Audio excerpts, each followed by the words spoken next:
We're actually going to start with motivating the inner activists at the Gates Foundation Visitor Center. So I'd like to introduce Therese Littleton, who is in charge of content curation and programming at the Gates Visitor Center, and Diane Andelsek, who's the project lead. They're going to be talking about one aspect of the gallery, and I'll let you speak for yourselves on that. Can I steal your mic while Absolutely. Therese is plugging in? Oh, it is slightly amplified. So I was the project director on the Visitor Center, and what that encompassed was really everything from concept through design, AV systems, multimedia development, getting ready for day one opening, making sure we had somebody as wonderful as Therese on board to do the curatorial work and the public programming. I don't know how to make this little thing at the bottom go away. Does anybody know? What little thing? This thing? I'm a Prezi neophyte. This little box here. Yeah, it's full screen, right? It's full screen. She has it full screen, but for some reason it dropped. That 10 slide dropped in on its own. Oh, how weird. Oh, it's gone now.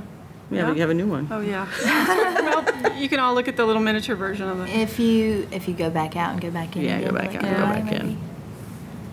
Oh, That's weird. Can you do a reload? Yeah, just Oh, close that's it a good out. idea. Because that'll drive you nuts. Yeah. Anyway, once upon a time.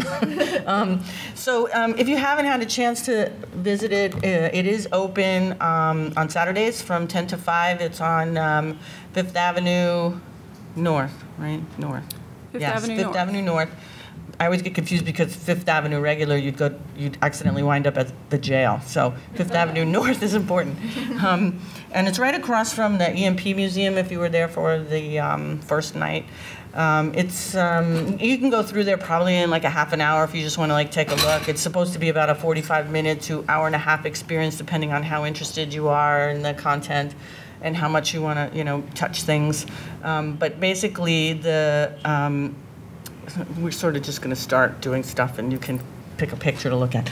The essence of the center was, the idea was the foundation was moving from 5 unmarked buildings around the city to one giant campus in the center of town. So it was going to be really important to have a place where people could come in, be welcomed by the foundation, because you can't actually go into the headquarters. It's a secure environment, being that we have co-chairs who require security. So there had to be a public place where people could learn a little bit more about the work that the foundation was doing. And again, just feel welcome because we are such a presence in the city.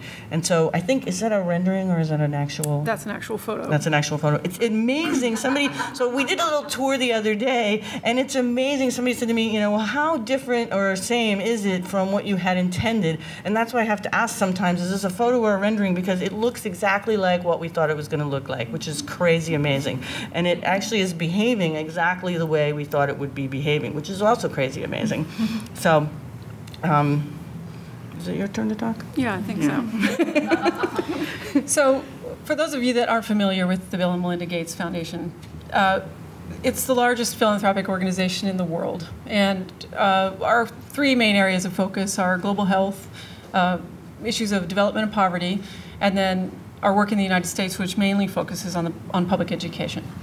So those are 3 things, only one of which many people knew anything about before we moved into our big campus. And we have about 1,000 employees here in Seattle, and we have 5 regional offices around the world, and so we're big, and we do a lot of stuff. And when we started working on the Visitor Center, as Diane said, to sort of be a little bit more transparent, we found out that people didn't know much about what the foundation does at all. If anything, they knew that we worked a little bit they knew a little bit about Africa, and they knew something maybe about malaria. And those are both true. We work a lot on malaria in Africa, but that's actually only a tiny bit of what we do. So one of our first goals was to educate people about our work in poverty, health, and opportunity. And then our executive sponsor, Melinda Gates, really said, why don't you inspire people with some of the stories that we see and we know about successes, because we know people have a lot of cynicism about, for instance, aid to developing countries and things like that. So let's break through some of the cynicism and show them what we're seeing on the ground about how when you actually apply human ingenuity to these big problems, you can actually make progress. And then finally, she asked us to motivate people to join the work. And this is, of course, the big trick that all of us on the team knew from our work in museums before, is motivating people to do something with an exhibit is obviously the holy grail of our work. So we said, oh, sure, we can do that. So, of course, the very first thing we needed to break down was the education and inspiration piece of that equation I just showed you is really about the Gates Foundation. The motivation piece has to be about you, the visitor. If Bill Gates tells you, I've got, X billion dollars and I'm working on polio, what's your reaction? I want to help. Not really. It's like, oh, Bill Gates has got it. That's great. I don't have to worry about polio anymore. So the motivation piece has to be about, what can you do to help? Your $10 compared to Bill's, billions is not motivating in terms of, how you get there in terms of what can visitors do. So we had to come up with another way.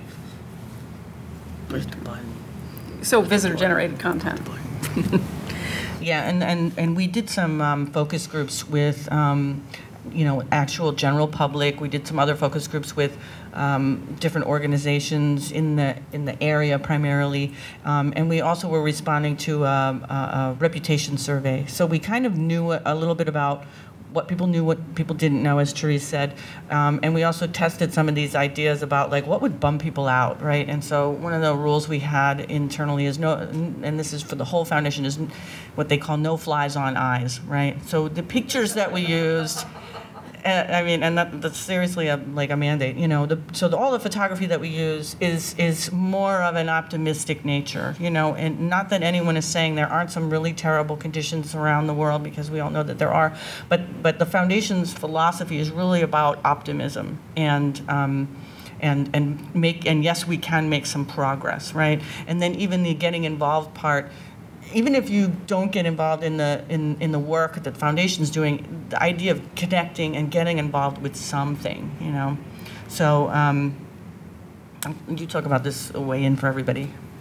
So to address multiple learning styles, we decided not to try to reinvent the wheel. We looked at all the great work that our museum colleagues have done, and we also looked at work that high school guidance counselors and people like that do in terms of finding something that each person can be motivated to do.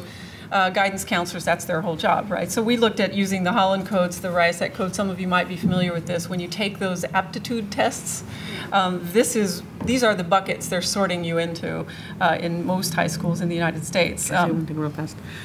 This is, we just want to be clear that what we're going to talk to you about today is really one gallery of the whole experience. So when you walk in the door, you're building up to this space that we're going to be talking about, and so we cover the business as a foundation, we cover who the co-chairs are, we cover where we do the work, we cover how grants are made, we cover that kind of stuff, who the partners are, but then at the end, this is the you part. So I just wanted to make sure that's clear. Thanks. That's sort of the crucial part of the whole presentation. So how can somebody whose main skill is persuasion and charisma, how can they help this work? How can somebody who's a real tinkerer and inventor, how can they help? So these 6 types we use to kind of build this last gallery that's intended to motivate people. So how does it work? Well, we hope it works, and we think it works.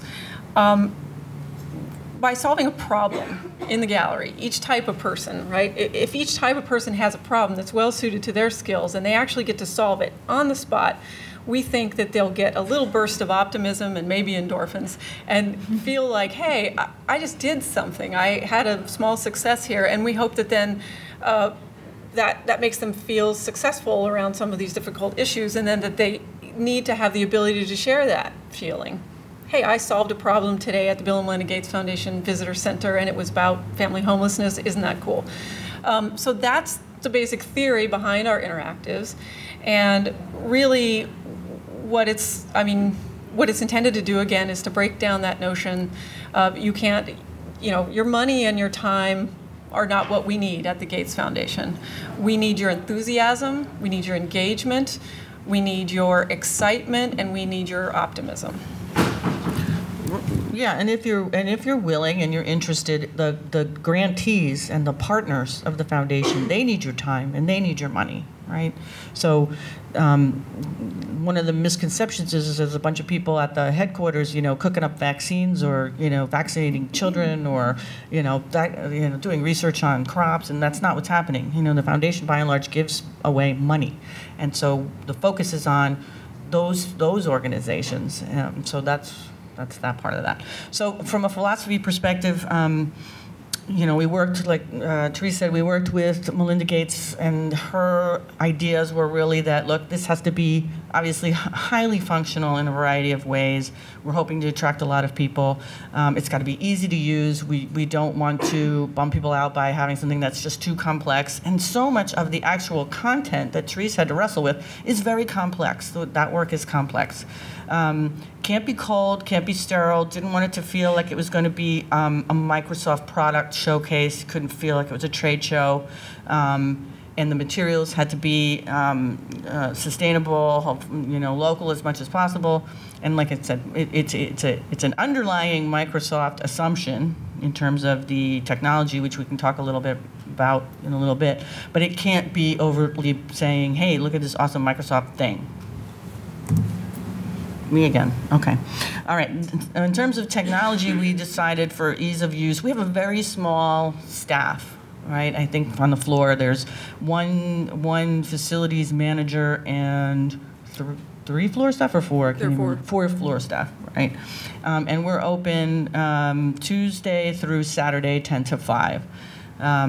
So to keep things easy, we keep all the PCs off the floor. There's a nice closet downstairs, very well air conditioned. Everything's in a rack. Everything's remoted. Everything's super simply arranged. The floor staff can reboot things from their laptops, walking around, and a very easy graphical user interface pops up and lets them know where there's a problem.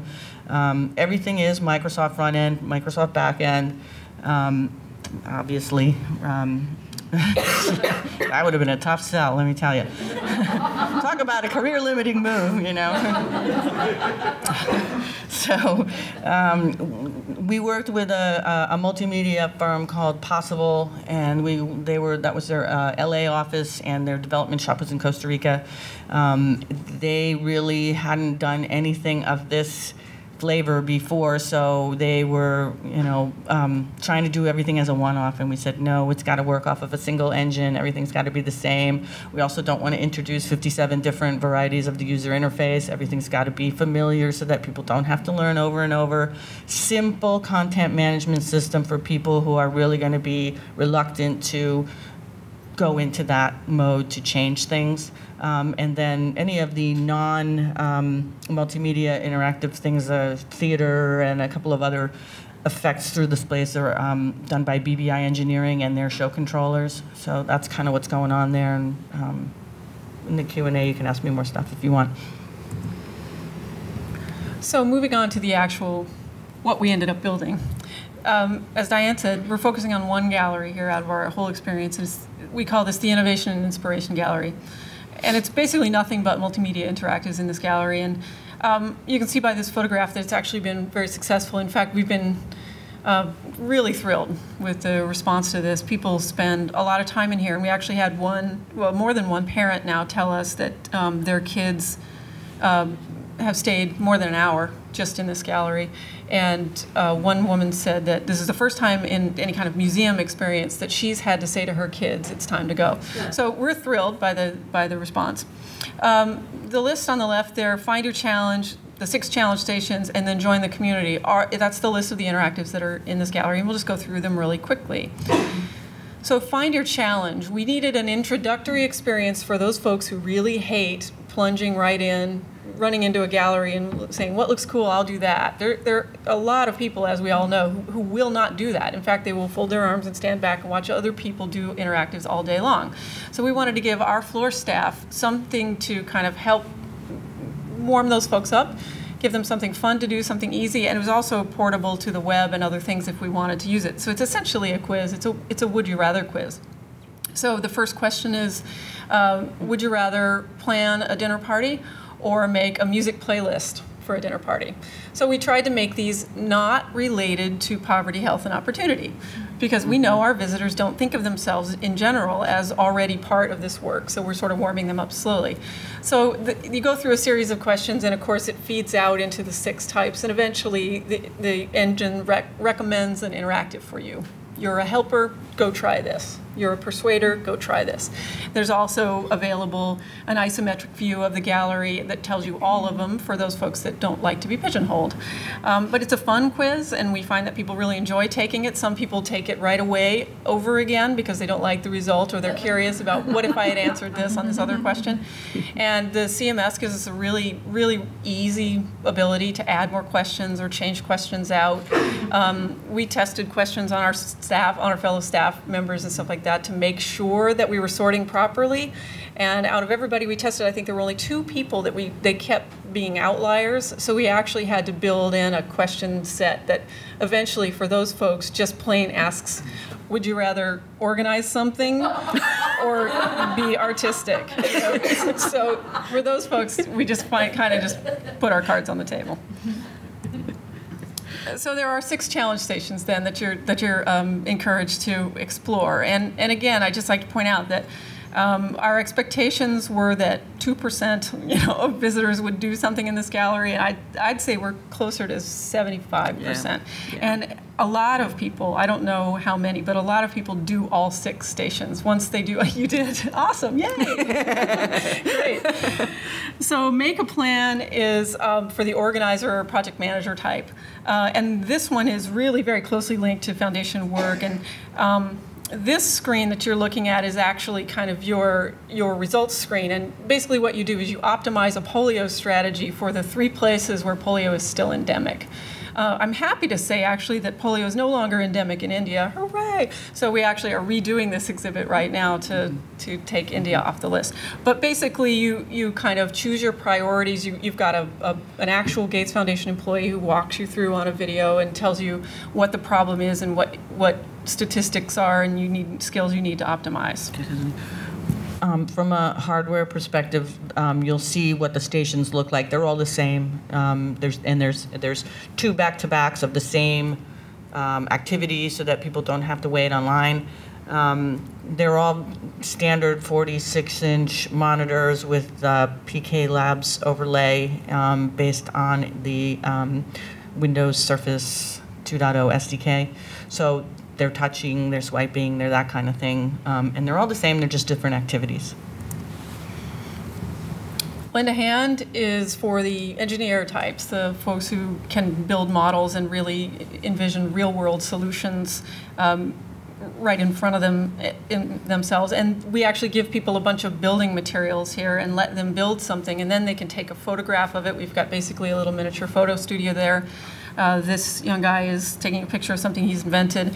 And behind him, you can see that on all these interactives, you're given options of what to do once you've solved the problem. You can share it to this gallery so that it becomes part of the exhibit. And in fact, it's then displayed on one of these big touchscreens all around the room in a context of other objects that we've gathered from our grantees and people all around the world who are doing crazy, cool, innovative things to solve big problems, so that your creation, you the visitor, if this guy has built a little school or something like that, his creation then is on display with a birth kit for rural mothers in Nepal and a set of Tom's shoes where it's buy a pair, give a pair, and a whole bunch of other innovations, so that you're feeling like you're part of the whole thing.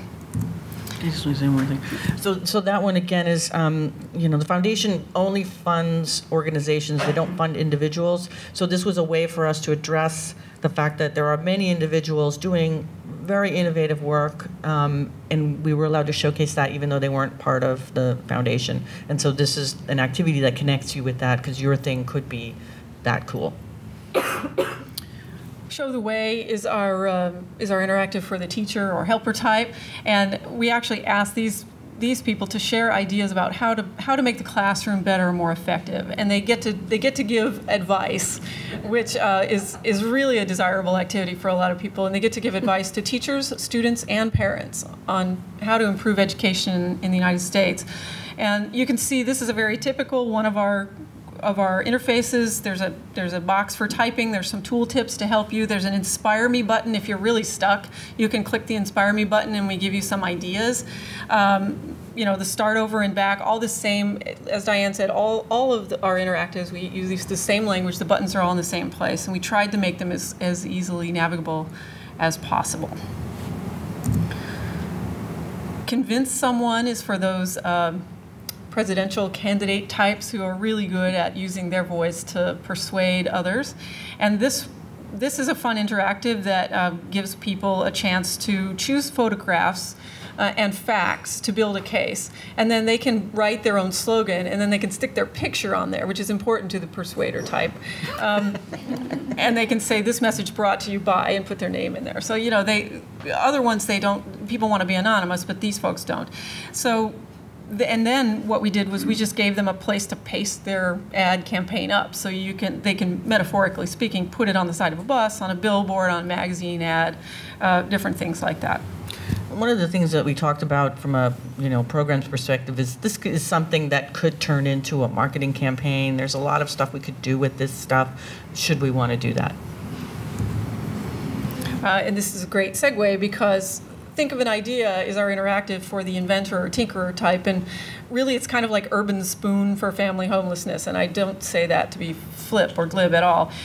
Really what we do here is we give people a challenge that homeless families have, and a resource that's realistic to conceive of. So for instance, you have 2 spinners, and it's how would you provide library access to homeless families if you had 10 trucks, or and you spin the wheels, and you can choose a random one or you can choose your own.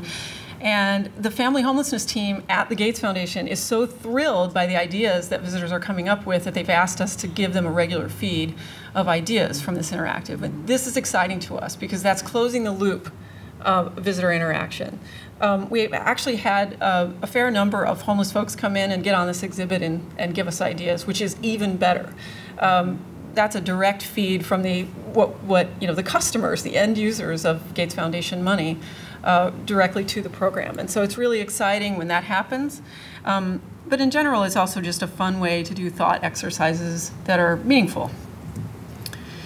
And Inspire Others, which is probably the most popular one. This is for the artistic or designer type. And this is kind of, you can take a bunch of stencils and make a poster. The slogan is, we can make a difference now. We didn't let people type in their own slogan here. We felt like the combination of image creation, artistry, and the ability to type in your own slogan was going to cause too many problems for us.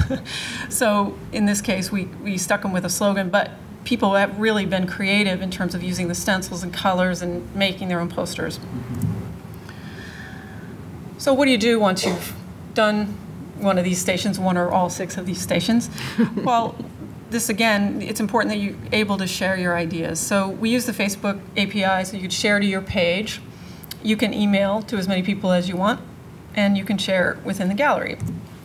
So for instance, when you send an email highlighting your creation, this is what your friends would get. Jennifer Mills wants to share something with you. The last interactive in the gallery is actually by far the most popular thing in the Gates Foundation Visitor Center, and you can just add your photo to the gallery.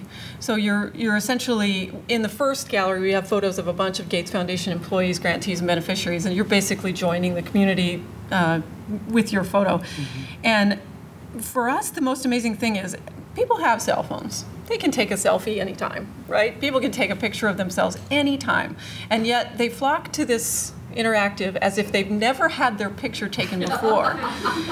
People will take dozens in a row of themselves. We know because we go through the CMS and we're like, really? Wow. And it's really funny how much they want to see their face in this gallery. And we see it as, by the time they've gotten to this gallery, they've been through all the other content, we see it as a really good evidence that they're excited to be a part of the visitor center, literally. Sometimes it's just goofing, but a lot of times they're making a very sincere face. They just want to be a part of it, and they want people to see them up there. And then we actually see people taking pictures of themselves standing in front of their picture in the gallery. Mm-hmm. And so we're closing loops that we didn't even know were open at that point. One of the most creative uses that we've seen is the station where you're making something out of the bits and parts, and you take a picture of the thing and you say what it is, and it goes to a monitor.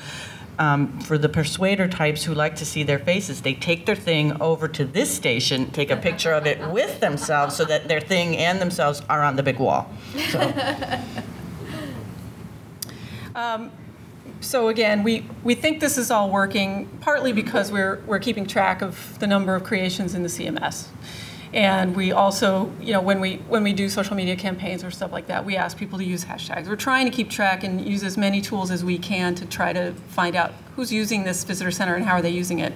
But one of the main things we do is just sort of, you know, trawl the internet every day looking for people that have posted blog posts about us. And this picture is actually taken from a blog post of two young guys who are actually working on the Family Homelessness Interactive. And for me, this picture is absolute gold. These are teenage guys, and they're doing an interactive about family homelessness. Like, I just can't imagine anything better. For me, this is the purpose of our visitor center. It's to get people engaged in these ideas and thinking about ways to solve them. I guess that's about it. And Diane's going to be able to answer a lot of your technology questions. If anyone has any content or visitor usability questions, I can hit those. Thanks for your attention. Thank you so much. Okay, so I think what is probably going to be most useful is to do questions after each of the presentations. And I think we're going to have a little bit of extra time. So I'm really happy about that because I have lots of questions myself. But I won't be selfish and abuse my position of immense power here. I will happily hand this mic over. Do you want me to hand the mic to people in the audience who have questions? That would be good. Yeah, okay. So I'm happy to ferry this around.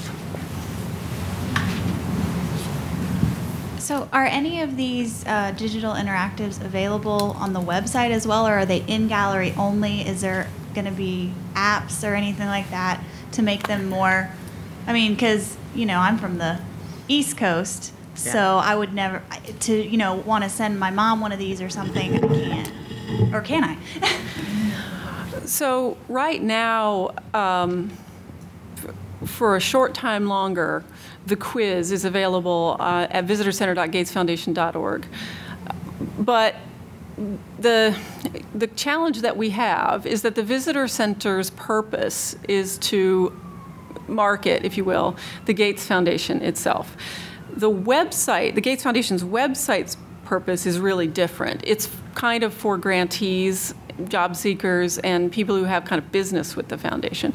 So this is one of our big challenges, I'd say, in the next few years, is how can we, and my boss is very keen to do this too, how can we export this experience? Do we open it little visitor center lights at our regional offices? Do we put it online? Do we build mobile apps and things like that? I think that right now, sky's the limit. We are doing proof of concept with our colleagues right now with the physical space. This is brand new for the foundation to even talk about itself to the public. So I'd say that because we've been pretty successful and we've gotten nice traffic through the door and we've gotten people saying nice things about us in the media, that it's very possible that within the next couple of years you'll be seeing some experiences like these exported somehow. Yeah, I mean, for now, what you can share is what you saw. Like after you create something, you can email that or you can post that. But as Therese said, you know, we went from almost, you know, we went from a great deal of fear, frankly, of exposing anything about the foundation or who was there or what they were doing to having this really public space. And now, little by little, we're trying to hook these things together. There are some other experiences in the facility that we've talked about, you know, hooking to Twitter and hooking to Facebook and having the visitor center have its own sort of opportunity to talk back and forth. Because like Therese said, you know, their business Facebook page, their business website, completely different animal. I'm going to be very selfish and jump in and tag something on the end of this thread. So the Smithsonian completely, you know, relies hugely on volunteers.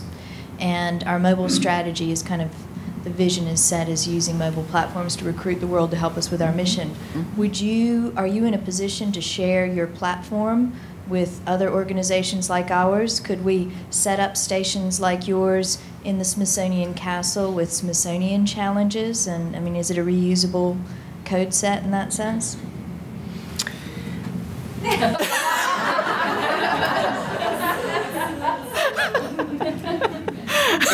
That's very good. I like the way you did that. Let me be completely transparent.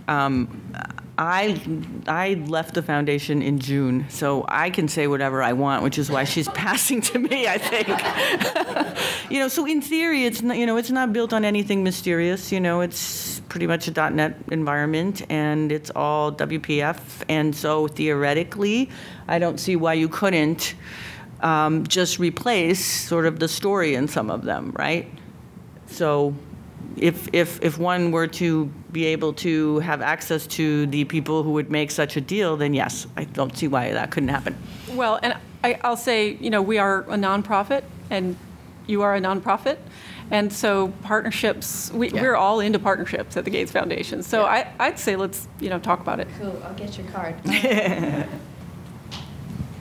I was just wondering if you all had made, and maybe this is again like closing a loop that you didn't know existed, or creating a new loop to open up and then close again, but I was wondering if there was any sort of attempt to convert some of the on-site engagement into actual on-the-ground community outreach, or if you're aggregating groups based on people's interactions with the technology and getting them out into the community to help do the things they're talking about.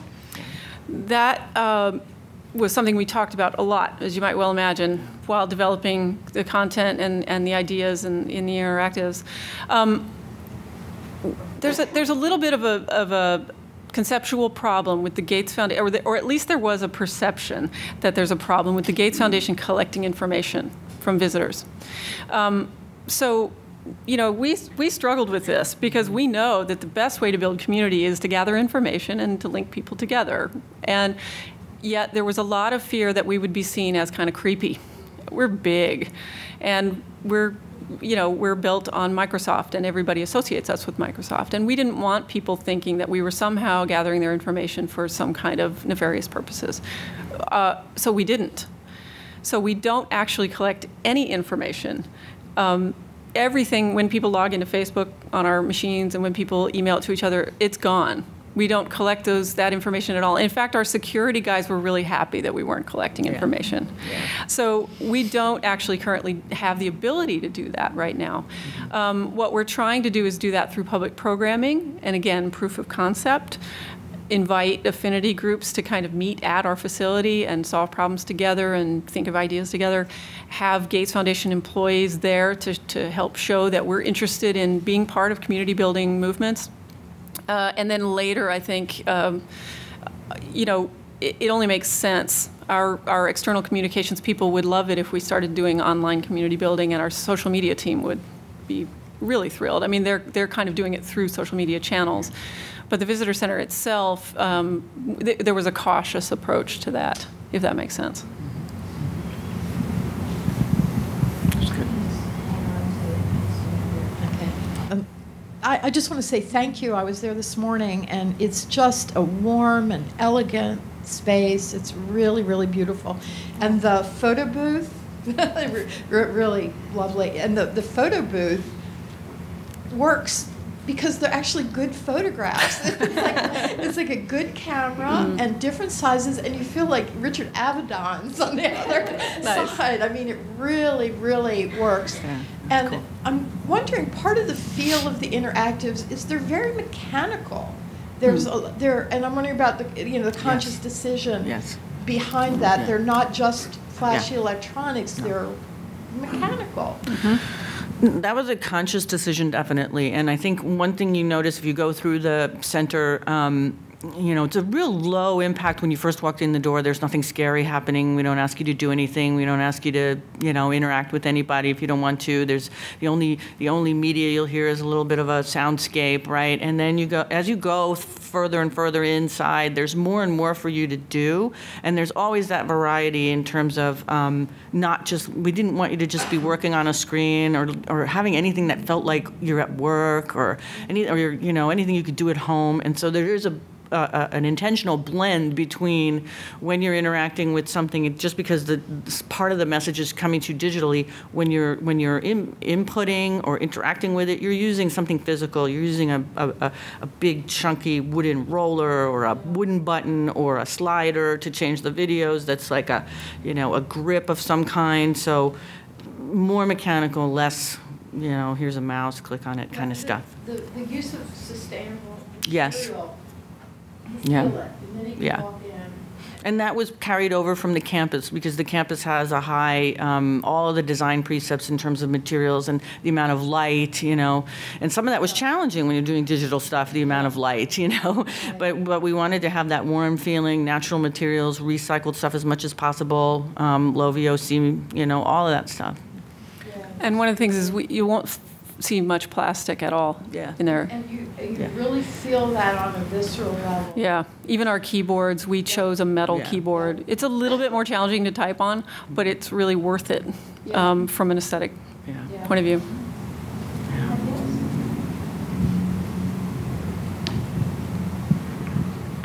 Hi. Hi. You might think I'm stalking you because I really have questions. We did speak a little bit the day that I came for the visit, but since one of the biggest objective of the foundation is to really raise awareness about what the foundation does, and I know that you don't have target in terms of visitorship and things like that, but I think that it would be really interesting to know whether through the foundation experience and through the experience with the interactives, you're successful in raising awareness. If people learn something from this experience, are you planning any studies? Those could really help us, the community. I mean, we built into well, I hid money in the budget to do that work. I don't remember which I'm spending right now. Which she's spending right now. So it's of interest to do that. Yeah. And in my department, I sit in a weird little department in the communications department called Insight. And one of my colleagues, my new colleagues, is actually a audience engagement research guy. And I know. I wanted that job. Just this close. I mean, he doesn't specialize in audience engagement in museum spaces. He does broader stuff than that, but he's very thrilled by the visitor center, and he's keen to learn exactly what you're talking about. So he's currently building a proposal for an evaluation program that we hope will be something that we can actually share widely, because we know that that's we have money to spend that our museum friends don't, and we're hoping that he can help us figure out a way to measure engagement, visitor engagement. Whether he comes up with anything anyone hasn't already thought of, who knows? But I'm excited to see what he comes up with. Great, thank you.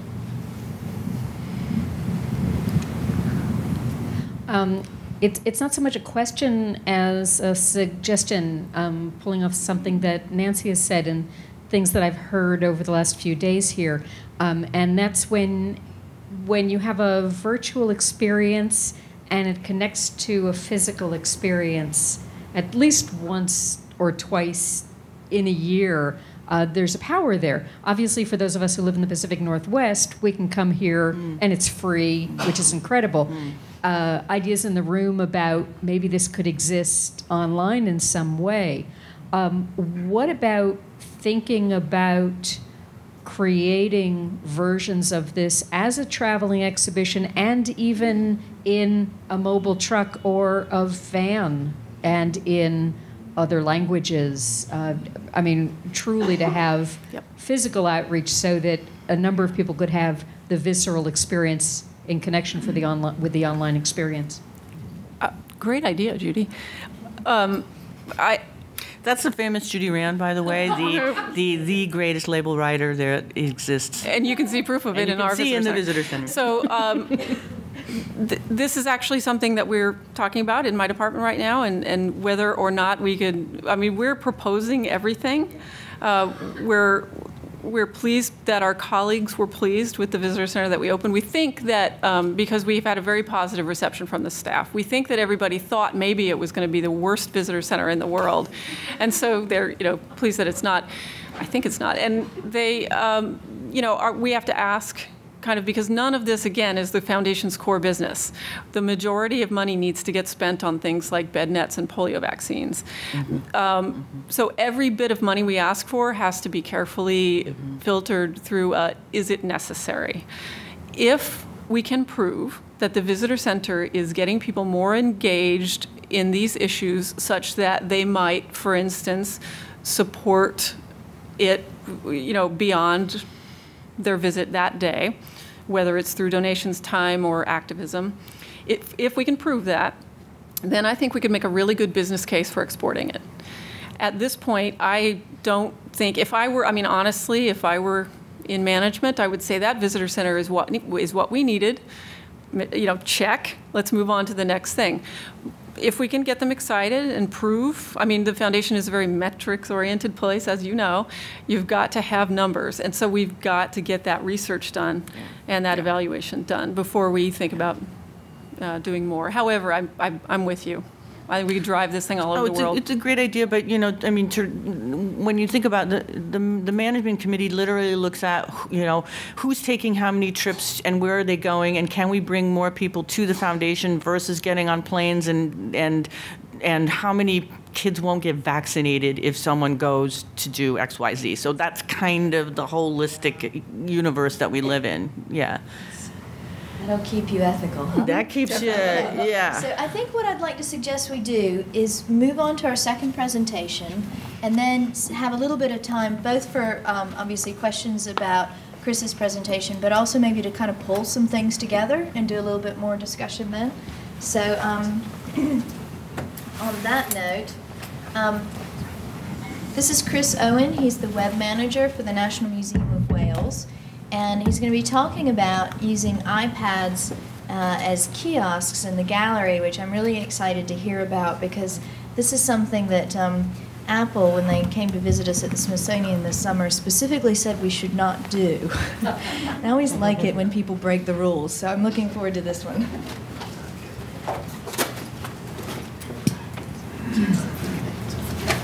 Oh, yes, I did.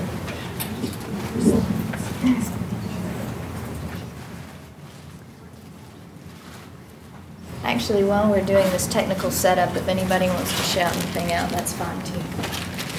We won't waste a moment of your time. I know this. Keep changing them, so I suppose you do need. Have a dongle.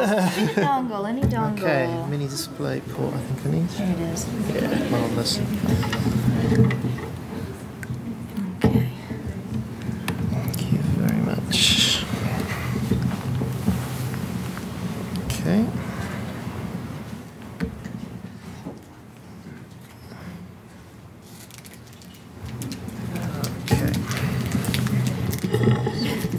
Round. Okay, on to something on a slightly smaller scale, I suppose. I'm going to talk about quick and hopefully not too dirty iPad interactives. The first thing I should say is that I'm not Dave Thorpe, who was the originally advertised speaker for this session. He was also the developer on this project. But I work quite closely with him, so I should be able to give you a pretty good overview of what was done. I'm web manager at National Museum Wales. Along with Dave, we're kind of the people who do the hands-on web development. So onto the project itself. So in July last year, we opened new contemporary art galleries at National Museum Cardiff, which is one of our 7 museums in Wales.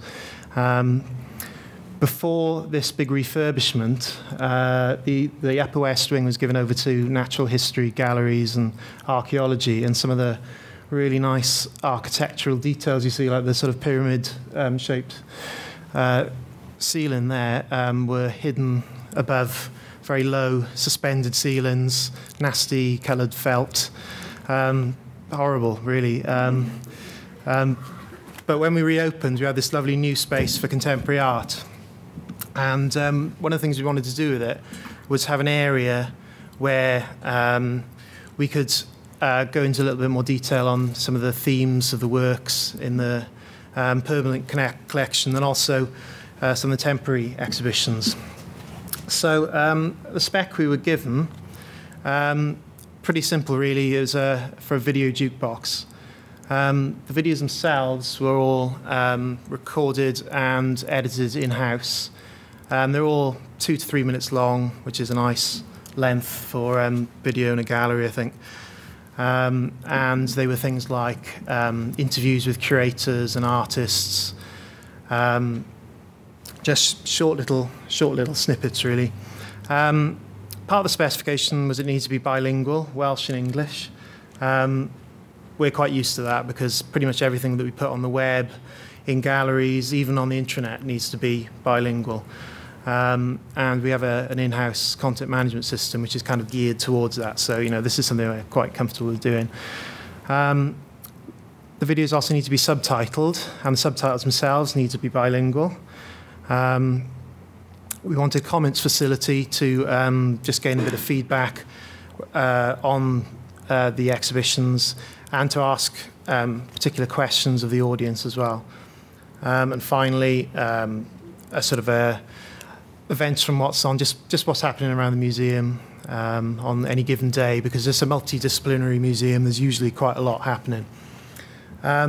So very quickly we settled on the iPad 2, which was then new. I'd like to say we sort of designed the interactive and then decided on the hardware that would be most suitable, but I suspect what really happened was we said, "Ooh, an iPad, that would be really nice for this." And yeah, so there's advantages to the iPad. They're pretty low cost, really. They're readily available. We can swap them out easily.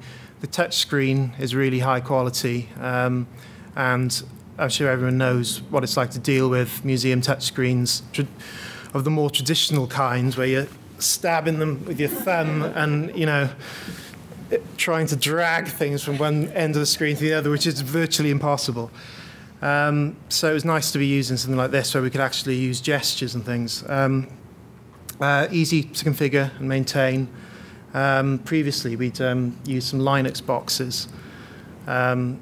And I remember typing in random numbers into the X11 config file to try and calibrate the touchscreen and things like this. It's just, it's such a breath of fresh air just to have a device which you just go next, next, next, finish, and that's it, And visitors as well are quite familiar with it, and the kind of gestures that we could offer. So, that's quite an advantage as well. So I think I detected Instagram going on in this photo, but this is the area that we had. And I think iPads work quite well in an area like this where you've got multiple iPads there. Elsewhere we've used like a single iPad in a gallery, and it can look a bit sort of diminutive and lonely on its own because there are only little small things. But this is quite a nice area, I think. A little close-up, you can see the mount that we used. We got a custom mount made, and that was also fairly cheap. I think it was about 350 quid, I think, per mount. So, it's quite a nice cost-effective solution, really. Coming on to the design. Now, I know Dave wanted to have something quite minimalist, something that wouldn't distract too much from the videos that we were showing. But we wanted a bit of animation going on, some nice sort of modern transitions that people would expect, really. And you want to use horizontal gestures only, which is only a little detail. But I think it's quite nice not to have panes scrolling in different directions and stuff, just to keep it nice and intuitive, like just using these horizontal gestures. So this was the bare bones minus the images. At the top, you can see art is the main part of the kind of video jukebox, and we've got the comments and the what's on, and then populated with the images. you can see this main area is where you have the actual video. And at the bottom, there's a scrollable selection of videos. And we use iScroll to give you kind of a fairly native feeling to the interface without it actually being native. Now, that lovely high-resolution graphic that PowerPoint puts in for you is a video. So, because I don't have a mouse pointer. Do you need, do you have audio? No, I shouldn't need audio, but I'm not sure I can actually play this. Just hit that little arrow. Yeah, there's no mouse pointer, so I've got to kind of guess. Oh, weird. Yeah. Oi, there we go. Excellent. Vadu is a name that Dave gave this visual audio display unit. I think he just liked the sound of the word Vadu, to be honest. So you can see some of the nice transitions that, and this is the iScroll giving you the choice of videos at the bottom, selecting some videos, and I think you should go on to probably play a video. Yeah, you've got the left and right arrows as well. So that's a slightly kind of simpler way of skipping between videos. The comments area. That gives you an idea of the kind of transitions we're using anyway. It's all HTML5, but I'll go into that next. So, software development, all in-house. Wanted it to be pretty rapid. Reusing code where possible. I mean, we're a small team, so really, that's something that we always do. Try to reuse everything really, and easy to maintain. So the frameworks we settled on: HTML5, JavaScript, CSS. These are the skills we have in-house, and we're trying to move away from things like Flash really. Based on Amguev, the CMS, which is our in-house CMS. That powers most of the work we do. It's not the catchiest name if you don't speak Welsh. So if we do open source, I might need to give it a bit of a different name, I think. MooTools is the JavaScript framework we use for some of the animations and things. I know most people tend to use jQuery, but MooTools is pretty fast and lightweight, and it's quite flexible. And it's just a really nice framework, actually. You don't get all the extensions you get with jQuery, but it's nice. iScroll I mentioned, and then Google Analytics. I don't have the actual figures with me, but we've hooked up a lot of the touches to fire events in Google Analytics, so we can get some idea of of what people are looking at. And then adapting the interactive for temporary exhibitions. Again, it's all about this, reusing things really, and we try to generalize everything that we build as much as possible. So all our videos will be stored in a gallery in the content management system. So you want a different set of videos, you just change the gallery ID and the videos change. Same with the style sheet, which is change the style sheet ID, and we get a different look and feel.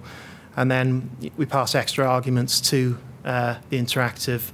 To change titles and things like this.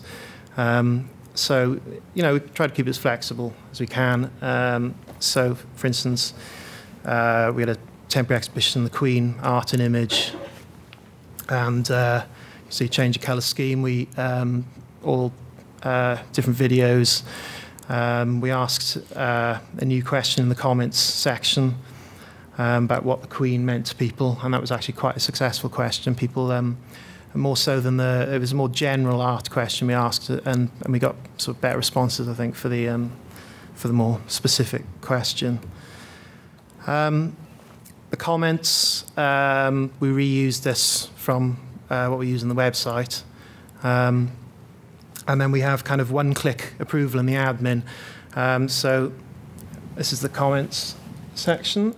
What we found really was that we do get a lot of comments coming in daily, but kids seem to like commenting more than adults. And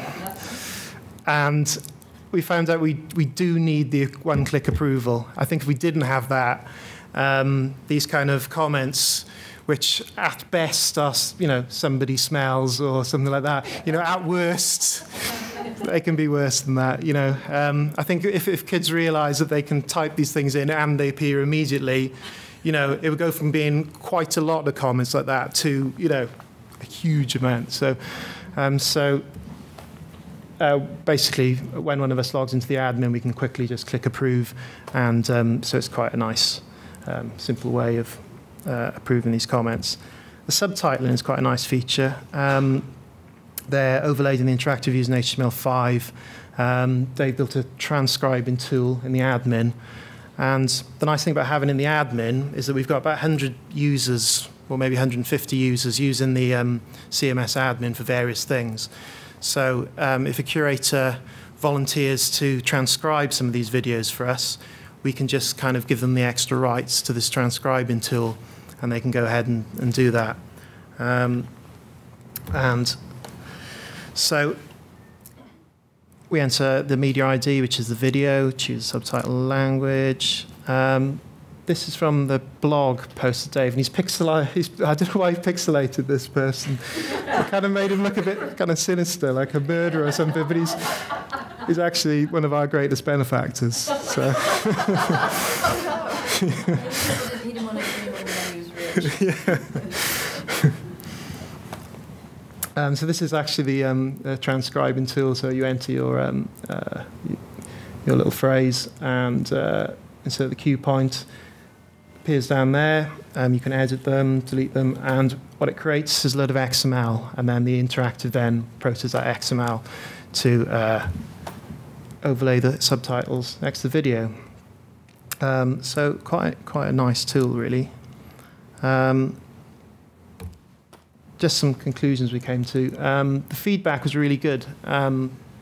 Even curators who don't tend to pipe up unless something is wrong, even they actually took time out to say how nice they thought this was, and that is unusual. Really good uptake. Always people using these, and just judging by the number of comments that come in, people are using it. And even though we ask kind of specific questions about an exhibition and so on, we still get comments about the interactive itself, and those have been good. It is difficult to type on an iPad. I'm wondering whether we should really edit some of the comments that we get in just to correct the usual things where you hit the space twice and you get a full stop and then a capital when you really just wanted one space. Things like this, we could probably edit those. But as I mentioned, the comments do need moderation, really. Killing the home button. I found out yesterday, actually, about a script called HBKill, which actually stops the home button being active. It's actually hidden on our mounts. It's hidden. There's a little pinhole which theoretically prevents people from touching the home button. But I don't know why in 2012 kids seem to be carrying paper clips around with them. but it does seem like that most of them do. And then they're on YouTube, and so when I go back, I think I'll be installing HBKill. There's no startup and shutdown with the iPads, which is a bit of a downside, and it kind of does make it a little bit uncomfortable about leaving these things on overnight, using up power. It's not the most environmentally friendly thing, perhaps. But what we do is just blank the screen overnight, which does save on power. So we just set it up so that after 6 p.m., big black div covers the screen.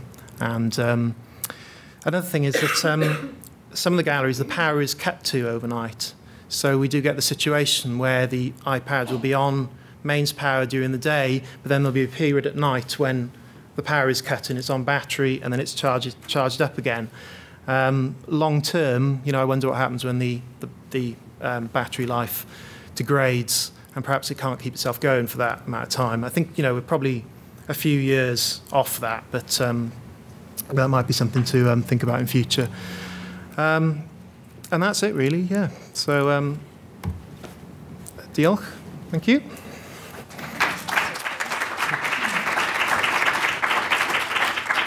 That's great. I can kind of see there's going to be probably two big areas of discussion, a kind of a technical one and then more of a kind of content engagement application one.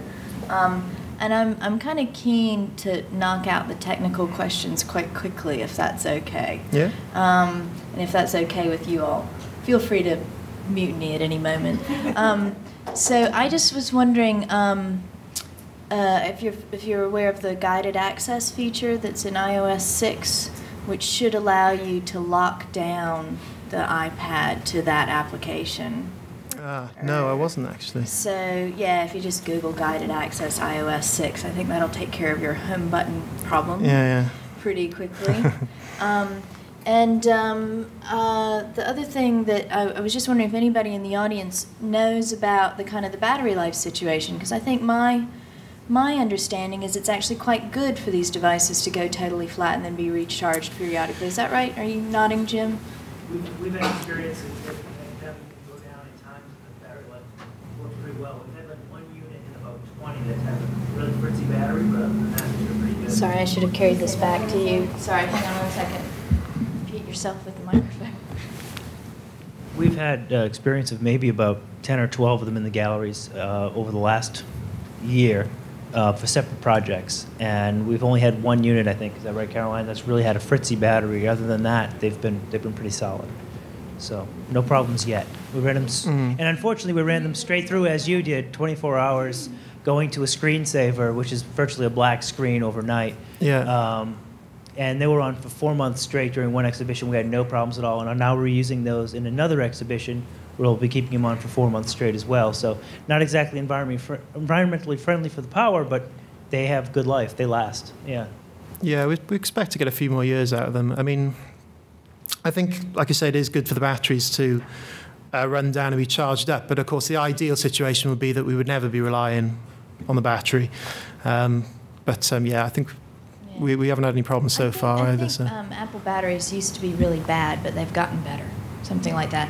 I also want to just add one other thing, which maybe some of you all know. We had an experience at the Smithsonian with our Smithsonian mobile app, which uses iScroll, and we discovered that the way iScroll works is it basically conceives of your screen as an endless page, and that means that the voiceover functionality that's native to the iOS that makes people with low vision able to kind of have the screen speak to them is unable to work because that operates on knowing the coordinates of the screen and hence where your finger is.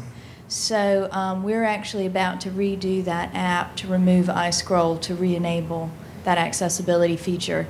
And so I just wanted to share that in case anybody else was ignorant of this as we were, so you don't fall into the same kind of trap. Oh, that's interesting. Anybody else come across this? Not that, but I just have a second comment.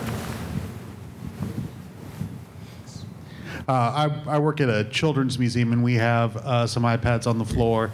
And I can say the best thing I can recommend is to get that 2-year warranty, because every so now and then they don't even bother with the paper clips. They get like big metal pieces or Lord only knows what and try to pry that up, and they break the screen. And but then you just take it down to the Mac store and say, "Oh, I'm sorry, I need to replace this. This got broken," and hey, you get a brand new iPad. So definitely invest in that extended warranty if you're going to keep this on the floor. Great tips, yeah. Just out of curiosity, how much maintenance is required? Like, do they crash very often? Do you need to have somebody on staff on Saturday and Sunday because they tend to crash, or they're actually pretty stable? They've been really stable so far. The only problem we've had, I think, is with that issue with the home button, which obviously we can rectify now. I think they have crashed, but it's rare, and the museum assistants know just to. I mean, we use Kiosk Pro as the software we use, and the museum assistants know just to fire that up. If it's gone back to the home screen. So. actually have a question for you, Nancy. Are you able to share why Apple didn't recommend using iPads? Oh, yeah, okay. So this is kind of, yeah, we can start moving into the more, like, get away from the technology stuff. Their philosophy is these are meant to be mobile devices, you know, and so you're kind of defeating the whole point if you pin them down. Which I found interesting, and we've actually had a very tough time getting them to work as kiosks in the Museum of the American Indian in New York. And so we were speculating that this was just a nice way of saying they don't work well enough to run as kiosks. But since some of you are having no problems, it's clearly a problem with our application. I mean, one of the things we actually do is we use third-party applications. We have an exhibit on material science, and we just have the Elements app up now, locked up all the time. We just have it synced to the iPad to a big screen. So, because you're right, it's very small. But when you have a great big 40-inch screen, so that way whoever's working with it, everyone else can kind of see what they're doing at the same time. It kind of provides a neat exploration for them. That sounds really nice, actually, yeah. Yeah, oh yeah, it fills up the screen very nicely. Yeah, hello. I have I don't know, I know this isn't what they're designed to do, but have you noticed that there are any kind of groupings of people around the iPads? I think I saw in the photo that there were headphones, which means they probably weren't, but I'm looking at using them with groups, so I'm wondering how they work. There are groupings around the iPads, but because of the headphones, like you say, they're not really, or at least the way we've done it, they're not really designed for groupings of people. So I think they could work, but I think maybe you'd want the audio to be actually played aloud rather than through headphones. Okay. Do we want to kind of move into larger discussion of engagement? And what the hell we mean by interactive these days? I remember when it used to be you pushed an on button. Maybe we're getting a little bit beyond that now. Any other kind of questions or comments for any of our panelists?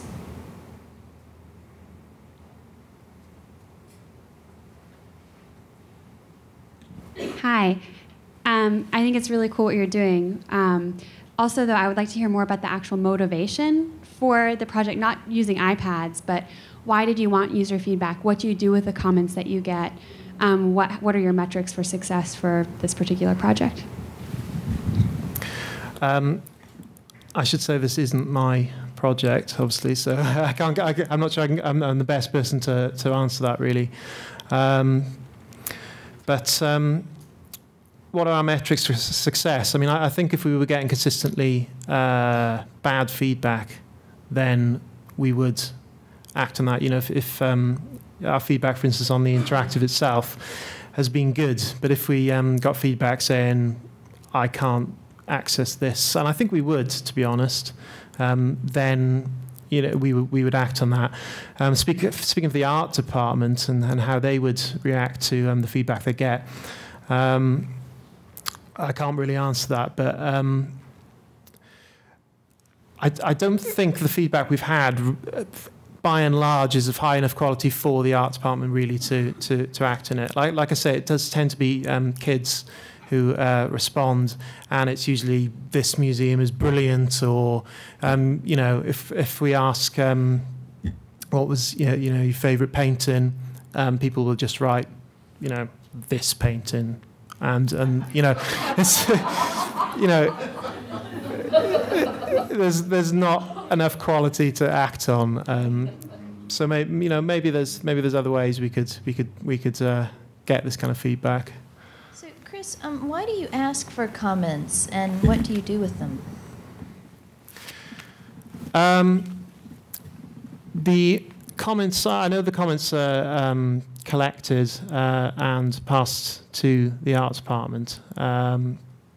They wanted to ask specific questions. Like I say, I think maybe they thought that the comments would be of a higher quality. Perhaps they thought that they would get more in-depth answers to the questions they're asking. For instance, like I mentioned, the Queen art and image. You know, they're asking, what does the Queen mean to you? Which we did get better responses than for our initial question.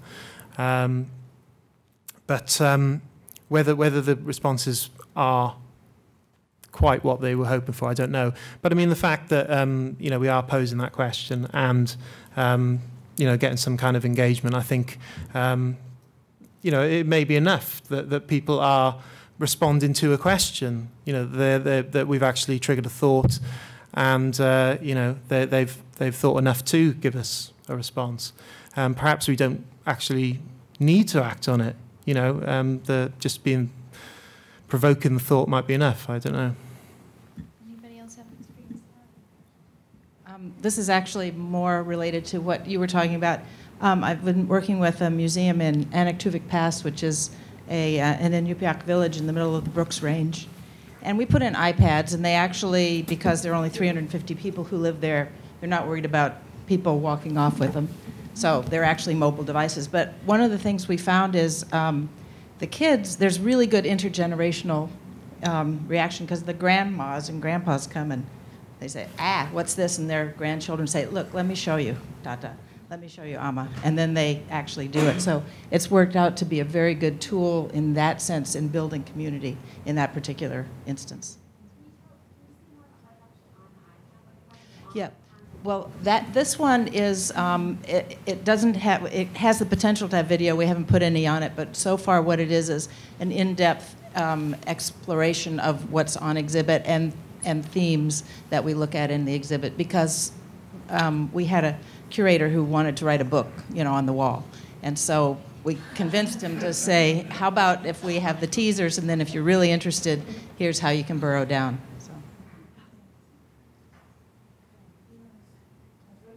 Just a very quick one. I just wanted to know from potentially both of you, do you have a system to track which content is more popular, what attracts, or which kiosk is more popular in your case? Do you have interesting sort of information to share with us about what you've learned from looking at the analytics? Yeah, I mean, one of the nice things about Google Analytics is that you can actually fire events at any point, really. So if somebody clicks a video, you can fire an event. When they click away from it, you could fire another event, and you can add a description in that. So you've got a little bit more information about what was done. So you can get quite a reasonable level of information from that. Like I said, I don't have the stats with me, but yes, exactly, yeah.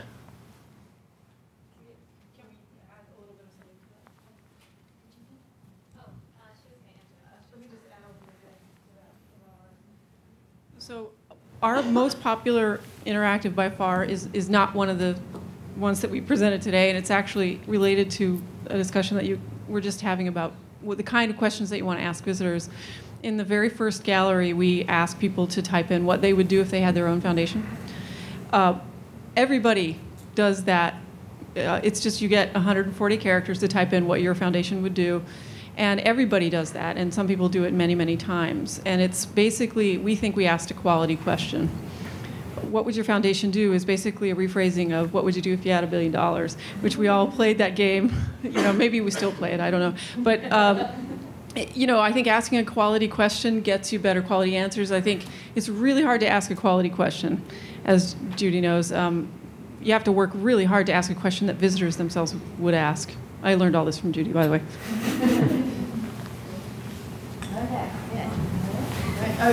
Let's finish this exchange and then we'll...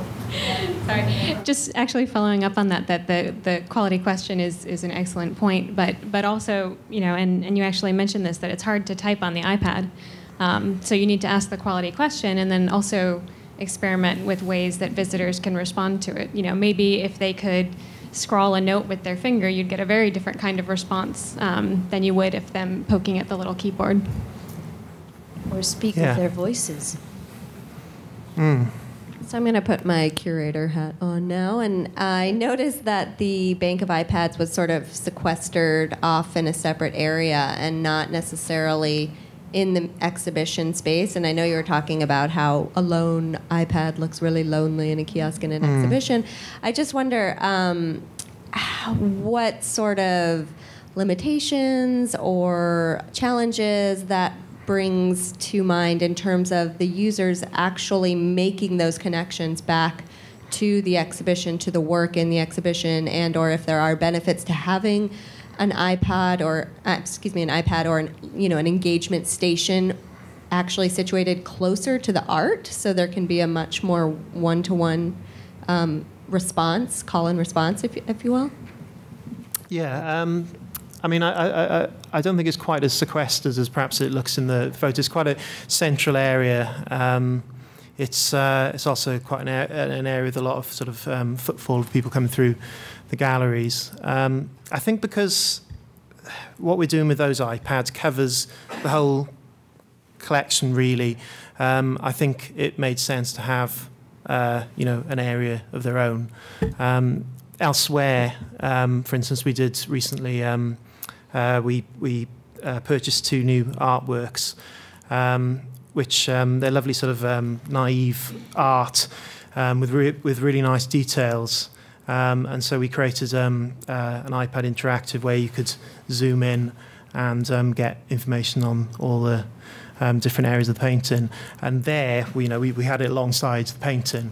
It also, because the painting was quite dark, we could bring out the details you can't really see very well. And it made sense in that situation, because these were, a broader sort of thing. I think having its own area works. So. One last question: is there any access to collections data or collections that aren't on view via those iPads? Like elsewhere, we have that. It's not an iPad; it's on an older kiosk, but we've. Because we've got art collections online on the website, and we've got a version of that that's running on a kiosk. So, yeah, we do have that.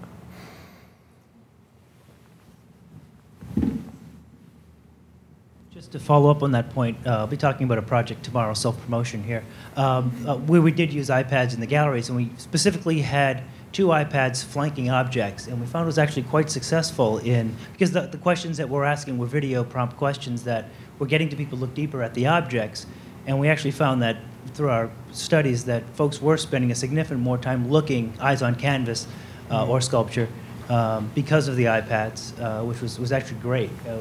The small, intimate size of the iPad actually brought their attention that they were adjacent to this object, that they were about that specific object, rather than a big plasma that had to be further off to the side. So we actually found it was a benefit in some ways. Yeah, I can see that. 10 o'clock tomorrow in Marion. That's totally licit, by the way, to do self-promotion under MCN conference. Hi, well, we're an educational museum, and the iPad is so versatile. I use it in everything. I mean, we'll have an artist journal. Instead of just being able to, I'll hook it right to the pedestal, and you can actually flick through the whole journal. I've used them for maps. We did a show called Vasi, and we would put the iPad right in front of the map, and you could actually zoom in on the views of Rome that Vasi did. I've used them in the lobby and during our parties. I've made a photo booth out of them, and you could just email the photo to you, and then it would also email me, so I could use those for promotion. What else? I've used them as a remote, so you could actually push the button and it would trigger a video. And then I've put them in these little kiosks that you can just move around anywhere. So I can, for the money, I think the iPad it's been very useful. I've made them into graffiti writers at different parties, and older people engage them. The whole gamut of people use them. So I don't know. I think they're very versatile and worth getting.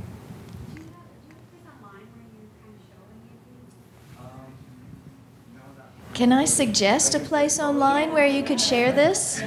There's a wiki called museummobile.info, wiki.museummobile.info, and I recently put a blog post up where I was trying to aggregate links to reports on projects of using iPads in galleries. And if you could just, you can either go and edit the blog post or you can add as comments that other information, and if anybody else has case study. I just kind of wanted to start seeing the range of uses and find successful and less successful projects because we were struggling. So, yeah, I'd love to hear from you all there. Next to things we've had considered, and people really love to go through that and see the process. I bet they do. The George Schnitzer Museum of Art in Eugene at University of Oregon. So we'll look out for your information online then. Thank you. What's the attract screen on the iPad? And is there? I'm just thinking about like instructions or guidance for. I know you said like the older people who are not comfortable with the touch screen. You know, their kids or grandkids are explaining it to them. And then like with the more mechanical interactives at the visitor center, there's very clear instructions, or people just come up and walk. But some people are not as comfortable just walking up and starting to touch a touch screen. So what's the attract screen, and what helps those people, or do you just leave them out? We kind of let them get on with it, really, and observing people use it. We haven't noticed that people struggle to grasp what's there. I mean, having a nice big play button, I think is enough prompting for most people. So yeah, we don't offer real instructions for people. Yes. Yeah, exactly.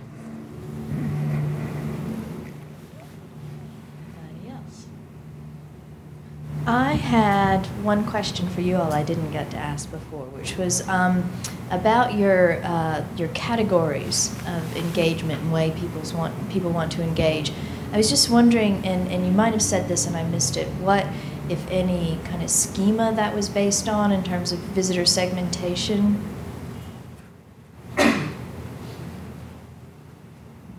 So the way we started thinking about it was, what do people like to do to sort themselves? And we were looking at the many, many, many personality sorting tests and rubrics there are out there. And the one that we ended up deciding was the most comprehensive and the most widely used by people who were trying to do exactly what we were trying to do, which is to say that people that wanted to identify, college or high school guidance counselors want to find something to do for every student, for every type of student. And we said that's kind of the most similar to the model that we need to use. And they all use, it's called the Holland codes. It's also known as RIASEC, R-I-A-S-E-C. And there's a really nice, robust article on Wikipedia that tells you the history of it and stuff. But really, that was the kind of the underlying structure that we decided was as close to what we needed to do. Did that kind of answer your question? Okay. Thank you very much. Any other questions?